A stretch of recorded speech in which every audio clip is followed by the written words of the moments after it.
What's going on, everybody? I hope everyone's having a fantastic evening, afternoon, pre-noon, no matter where you are in the world. I'm Hassan Piker, and this is the HasL broadcast coming to you live from, I can't believe I'm about to say this, coming to you live from fucking Londonistan, lads! Fucking hell! Coming to you live from Londonistan. Straight from the fucking heart of lions, lads.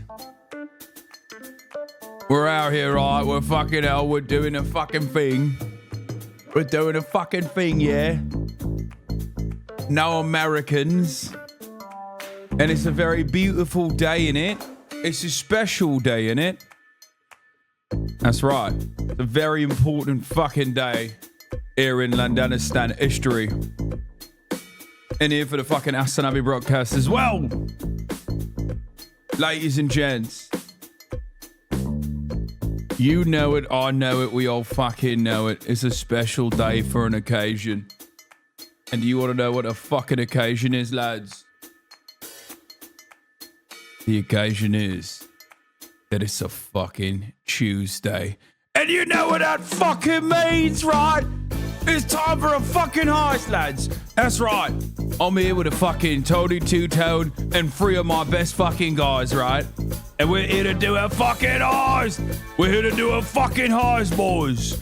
That's right. Boris, where the fuck are you, Boris? It's time. It's time to get the fucking fisticuffs, Boris. Let's go. We're doing a fucking heist. We're going to Cambridge Uni. We're going to Oxford fucking Uni. And we're stealing the Constitution from both of these fucking unis. We're going to show these fucking college kids what's what, yeah? That's right, lads. It's my honor to tell you that it's a fucking Newsday Tuesday. Okay, everyone's already started. Chat, I got the British delicacy here. Tikka masala. I mean, this is the fanciest fucking hotel I've ever been inside of. But yeah, I'm about to test this shit out. See if it's actually good or not. The tikka masala.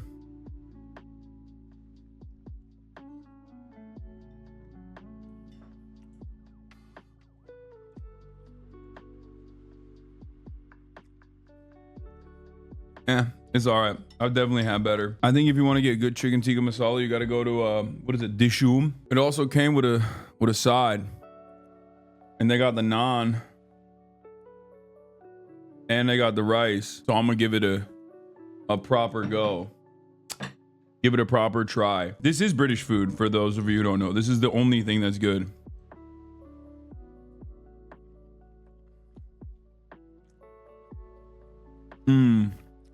The naan is decent. The tikka masala needs, ironically enough, more spice. So what am I doing here in London? Well, there's a really simple answer. It's because I'm here to steal the Constitution of the United Kingdom. But the real reason is because I'm going to be speaking at Oxford Union and Cambridge Union. I'm going to steal the Magna Carta. This is the part of the broadcast where I tell you about my personal news about what's going on in the world of Hasl, and I've been partnering between time period where I press the stop streaming button, press the start streaming button. End of the broadcast, rushed over to the airport, got on a fucking plane, and then fell asleep, woke up, boom, boom, bap, boom, I'm here. I land in England. I find out that the sun sets on this empire. In the past, people used to say the sun never sets on this empire. Turns out it does. At 3 fucking p.m., it starts setting on the empire where the sun never sets, which is insane. I think it's understandable that these guys colonize the whole world now. Like, it's not a justification for colonialism and the violence and the bloodshed that the British Empire caused. But like, if my shit was so busted that the weather was always rainy, and on top of that, during the winter, the sun started setting at 3, I'd be like, I'm either going to kill myself or I have to kill everyone else. You know what I mean? It's a dog eat dog world out there. And finding out that the sun sets at 2 p.m., the sun started setting at 3 p.m. made me understand everything. You know what I mean? Yeah, I would be like, if I stay here, I'll kill myself. I'm going to need to move around. I'm going to need to go to some tropical destination. That's not even just a UK time zone be fucked. That's like, my time zone is already fucked as it is because I'm cooked. I am 8 hours ahead of where I normally am, and I'm hungry, so I'm gonna be eating. We're obviously gonna start by talking about South Korea. and the South Korean president declaring martial law. I was on the plane when the shit was popping, and I thought it was hilarious. Good on them, dude. They're doing the most out there. They got a lot going on for them. They got an incel president. Incel president has a wife. He's a big wife guy. Loses the parliament. Doesn't like that he lost the parliament, especially because now parliament is coming after his wife. I'm no expert in Korean politics. I don't fully comprehend the system. I don't know the parties. I don't really get it. What I do know is Neo-Confucianism and its devastating impact in Korean politics, in contemporary Korean politics, in contemporary Korean culture, and how it factors into gacha games and the way that the Korean incel army has engaged a lot of Gamergate style tactics. 1, Korea is a hyper-capitalist dystopia with a higher suicide rate than even Japan. 2, cost of living and shit is very unaffordable. 3, massive gender wars happening in Korea. 4, almost every single one of their leaders have been corrupt. They love doing corruption, and it's the funniest type of corruption usually. Not like the regular, oh, this chaebol runs the country and decided to like sue the state because there was a new Samsung TV coming out and like, you know, they wanted to make it a national holiday or something. Like that stuff is regular. That happens all the time. But like the type of corruption that they also engage in is like they get their dumbass sons and daughters into school, and then their dumbass sons and daughters go to these like prestigious schools, but they also don't end up actually showing up to class or whatever. Like that is the big corruption. That shit is like taking people out. It's like truancy. Yeah. Sometimes it's cheating scandals. Sometimes it's truancy scandals. It's pretty funny that like that is the major killer of all Korean politics. Or the president's in a cult. I mean, which president isn't in a cult? You know what I mean? My point is, Koreans can't catch a break, dude. These guys used to live in a military dictatorship. Then the military dictatorship turned into you know, three chaebols in a trench coat, and now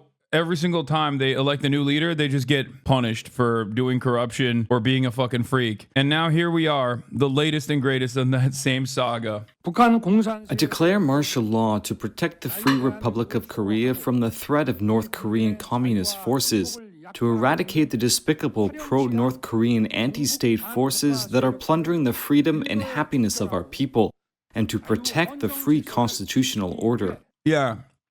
South Korea, big problem with communism. Everybody knows how big the problem with communism is. Every fascist rallying cry is like, oh, I'm here to, you know, defeat the anti-democratic communist forces by doing martial law and killing a bunch of people. And like, if you know a little bit about Korean history, you know that that is exactly how they used to operate, Jakarta method style. They would basically just kill a shit ton of people who were like trade unionists, feminists, anyone who was like anti-government in any meaningful fashion. They would just like murk them to be like, oh, you're a communist, you're a sympathizer. And America basically oversaw that and thought it was awesome. So really cool that South Korea's last president is trying to bring that back in a big way.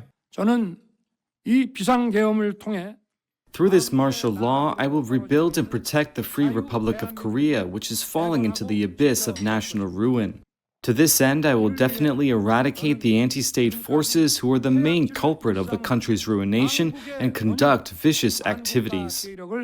반드시 척결하겠습니다. It's pretty funny because like it's just far right versus lib right as far as I understand. It's not like there's any sort of real communism happening, and it's just a bullshit excuse. And it's basically just like a consortium of like Korean women who are like, hey, maybe you shouldn't kill us. Like, that would be nice. That's communism. And then a bunch of people who are like kind of neoliberal and will at least say that they want to like eliminate corruption or something. And then that's treated as communism in this perspective. But I guess the reality is like nobody thinks that there's real communism happening in South Korea. He's just using that because he thinks like that will be successful at getting dumbasses on board. Having said that, interestingly enough, the Korean trade union movements they're pretty strong. And Koreans also love to fucking party. They love to riot. They are very French in that regard. I suspect that there will be some labor actions that come out of this. It's weird. They have some semblance of labor militancy, but also at the same time, like work-life standards are still dog shit. Interesting country overall. No, there already is. There you go. The Korean Confederation of Trade Unions will begin an indefinite general strike tomorrow, demanding an immediate resignation of President Yoon Suk-yeol, President Goon. I'm with him. I think we need more wife guys in power. I think what he did for his wife. And a lot of y'all don't understand that because you're incels. He's not. Oh, I'm sorry. I didn't realize it was illegal to love your wife and defend her from corruption charges because she has expensive taste. Sorry, my bitch bad. Okay. Sorry. I do find it really interesting how bad things are getting. It almost feels like neoliberalism on overdrive for the past fucking 3-4 decades now, without any sort of serious contender, ideological, on the global stage. We have arrived at this capitalism supercharged moment where there's a lot of spearheaded, there's a lot of, movement in the direction of fascism. If you have been dominated by America, you're already relatively reactionary. You already have like sometimes fundamentalist leadership. And if you're in the sphere of influence of America, you slowly but surely have revitalized your nascent fascist movements. Meanwhile, of course, America is doing that too. Fascist South Korea is preferable on the border of China to the U.S. empire? Yes. That's not a stretch. That's just history. What you're describing is literally history. That is what happened. Like, people think Korea was always this like shining beacon, like, the Japan of the 90s. It wasn't. Shit sucked. It was a military dictatorship, and America kept it that way because it suited its political purposes in the region. That tikka masala was kind of ass, I'm not gonna lie. Cue a midnight dash for Parliament. First, the army. Heavily armed soldiers enter the back doors of the building. Others take a more direct route. And some need a little extra help.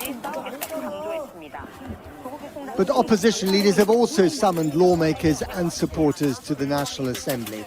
The Korean incel guy is such a fucking loser, by the way. Like, truly remarkable, truly shocking to me. He was so bad at doing a coup, he couldn't even bring out the special military units fast enough. Like, how do you fuck it up so bad? How do you do a coup where these like old ass motherfuckers can just jump over the barrier, and before you even protect the parliament, you allow these goddamn libtards to jump over the barrier and come in and vote against your coup? It makes no sense, dude. He got 100% disapproval rating. Like, that's crazy. Everybody was like, no, dog, your shit sucks. 190 votes. Motherfuckers climbed the barrier of the parliamentary wall so they could go in, and then their fucking nerd-ass staffers were literally pushing back the special forces and stopping them from entering the parliament to push out any of these people, to push out the people, and then they took it to a goddamn vote. And honestly, liberalism won, okay? Turns out you can vote away fascism, it seems, at least so far. Anyway, we got a lot of crazy fucking footage. This lady who is a lawmaker who literally grabs the weapon.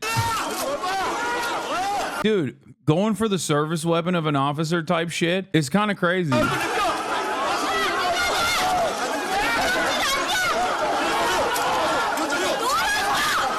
She's literally like, give me the gun, bitch.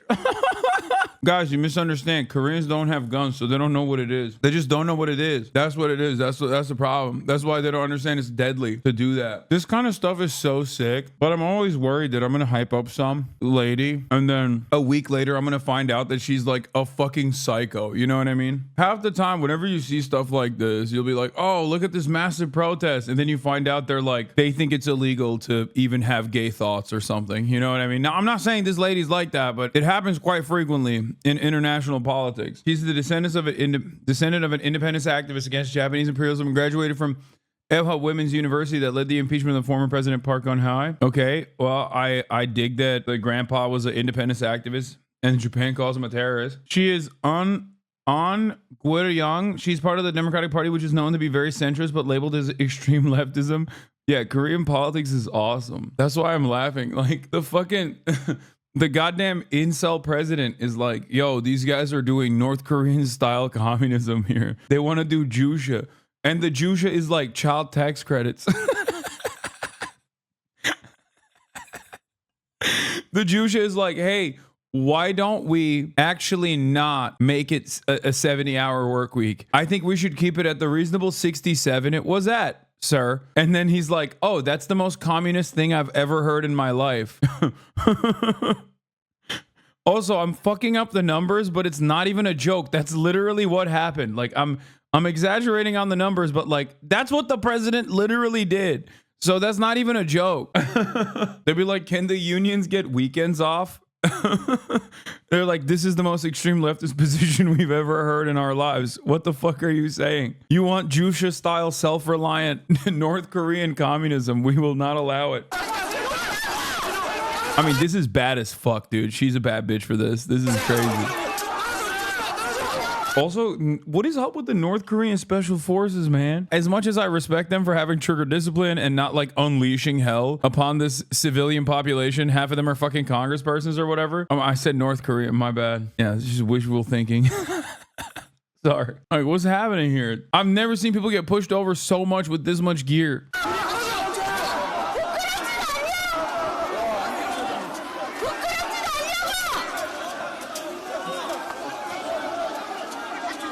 That's crazy, though. That's crazy. She just went for it, dude. Respect. She went for the service weapon. I love that. I love that so much. That's aura.